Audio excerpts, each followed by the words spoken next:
Oi gente, tudo bem? Então, hoje eu vim contar pra vocês uma história. A gente estava aqui, ó, num belo dia de trabalho na Hayasa, normal, tudo tranquilo.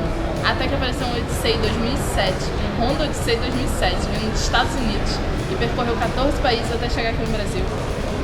E a gente chamou esses motoristas viajantes pra contar como é que foi essa experiência pra gente. Bora assistir?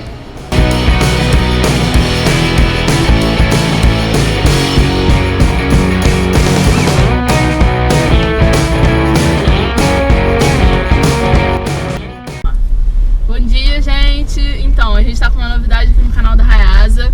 A gente tá hoje com o Elson e o Daniel do blog Cruzão das Américas, e eles fizeram uma viagem sensacional que vão começar a contar um pouquinho aqui pra gente, né? Vocês vão começar primeiro querendo saber como vocês escolheram o Honda. Como vocês escolheram o Odyssey para poder fazer essa viagem?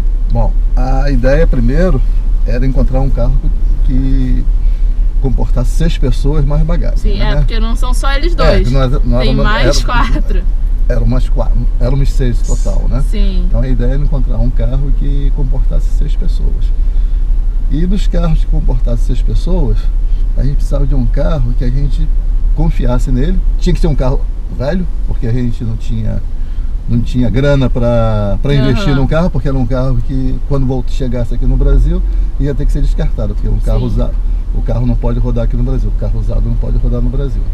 Então para a gente comprar um carro novo ia ficar muito caro, para ter que mandar o carro para lá e depois trazer de volta. Vocês foram até os Estados Unidos, pegaram um carro lá e voltaram. Então a ideia era comprar um carro usado, um carro barato, mas que fosse bem resistente. Então a gente consultou bastante sites sobre carro, e a recomendação mais frequente era por um Honda, que era pela confiabilidade, né? Confiabilidade, peça de reposição em toda a América Latina. Então era um carro bem comercializado, segurança, né?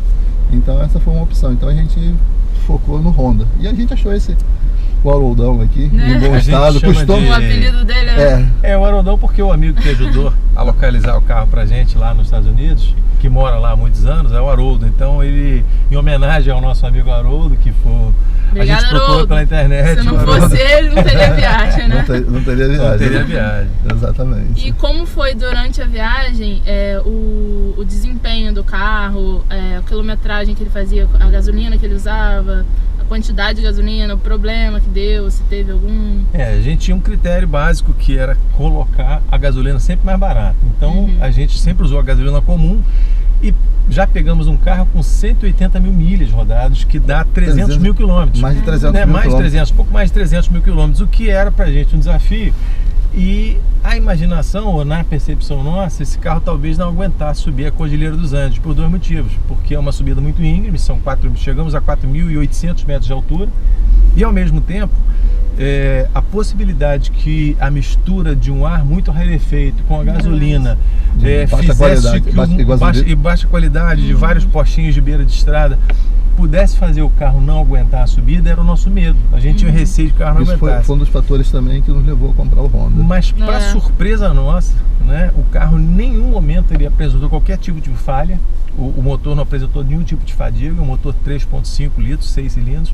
O carro subia com uma vontade, com uma disposição que pra gente é incomum, porque a gente não imaginava que ele conseguisse fazer com 6 adultos grandes, pesados, né? Ninguém ali pesa menos de 90 quilos, mais as malas que lotavam o bagageiro dele, que deu as malas dos 6, malas e mochilas, né? Quer dizer, tinham 6 malas, 6 mochilas, mas a todas lotadas. Toda que eles compravam aqui de comida, que isso aqui enchia de comida, isso aqui. A nossa comida, o lanchinho da viagem, né? A gente saía cedo, a gente acordava 4, 5 da manhã às vezes, e saímos para dirigir até às 7 horas da noite.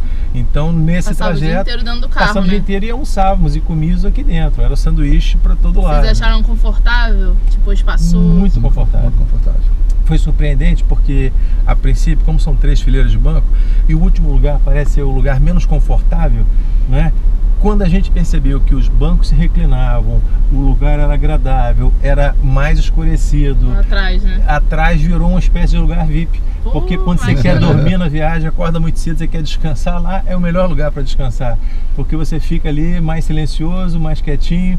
você fica à vontade. Então começou a Teve ser briga por disputado, esse lugar, começou né? a ser disputado no lugar imagino. de trás. Bom, o lugar que ninguém queria, eu escolhi como sendo o meu lugar para ficar. Aham. Aí no final todo mundo já queria ficar lá atrás No VIP. no VIP, Virou lugar me VIP. expulsando de lá, sabe? Os amigos da onça, né? Então, aí enquanto um dirigia, vocês O outro contaram navegava. que o outro navegava, mostrava as rotas, e quando chegava nas cidades, começava a ver o hotel, né? Nós não tínhamos um roteiro pré-determinado, assim, de onde a gente vai ficar exatamente, porque dependíamos de dois fatores.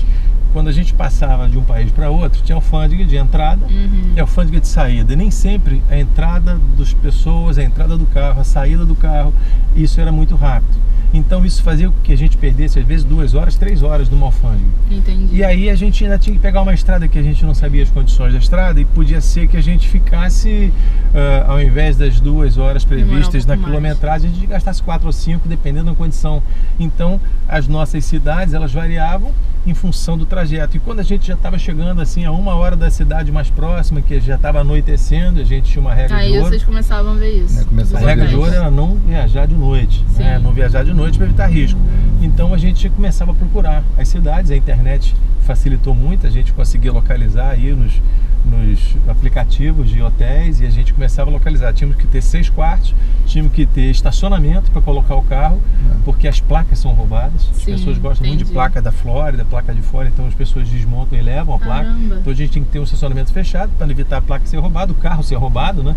E a gente tinha que ter 6 quartos pelo menos. Então a gente ficava procurando os hotéis e restaurantes, porque a gente queria jantar. Tem que pensar em tudo. Pensar em tudo, E a quantidade de dias da viagem foi o planejado? O planejado foi para 30 dias, né? Vocês saíram do Rio, né? Miami, do Rio, dia pros 25 Estados de Unidos. dezembro. 25 de dezembro. E de lá até aqui, voltando tudo. Chegaríamos em tese no dia 24 de janeiro, se desse tudo certinho, em 30 dias. Mas a gente acabou chegando no dia 27, 3 dias a mais, então foram 33 dias.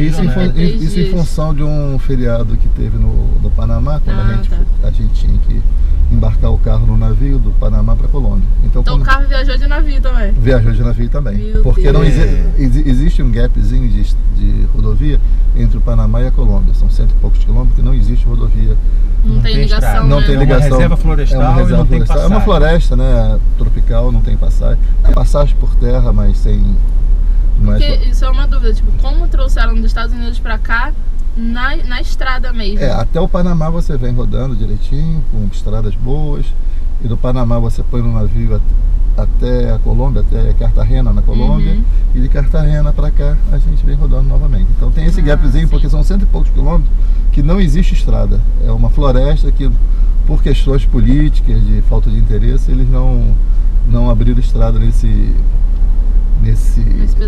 pedacinho. É uma floresta, né? Aí demorou um pouquinho mais do planejado. Na visão das pessoas, a estrada ela traz imigrantes, traz doenças. É uma passagem aberta seria uma passagem entre a América do Sul e a América Central. E eles mantêm isso fechado. É uma questão política. Não sabe qual é a razão política, mas são 120 quilômetros só. É uma estrada pequena em relação ao que poderia ser passado. E aí a gente tem que embarcar o carro, né? E aí, gente, gostaram do último vídeo? A gente vai liberar a segunda parte dessa série. Mas antes, não se esqueçam, dá um like, fortalece a amizade, se inscreva no canal e aproveita. Pois é, foi quando o pneu resolveu furar bem no deserto do Atacama, né? O deserto do Atacama ele é muito comprido e arenoso, né? Mas ele é incrível. Não precisava furar um pneu ali. Pois é, quando a gente passa perto das montanhas, as montanhas elas caem pedras, e logo que a gente passou eu vi as pessoas limpando a pista. Havia um serviço de manutenção. E aí, quando a gente estava passando, eu vi que tinha pedras, a gente até alertou, pô, deve ter pedra no caminho aí. E na próxima curva, a estrada estava repleta de pequenas pedras super afiadas. E quando a gente passou ali, uns 80, 90 km por cima da pedra, o pneu estourou na hora.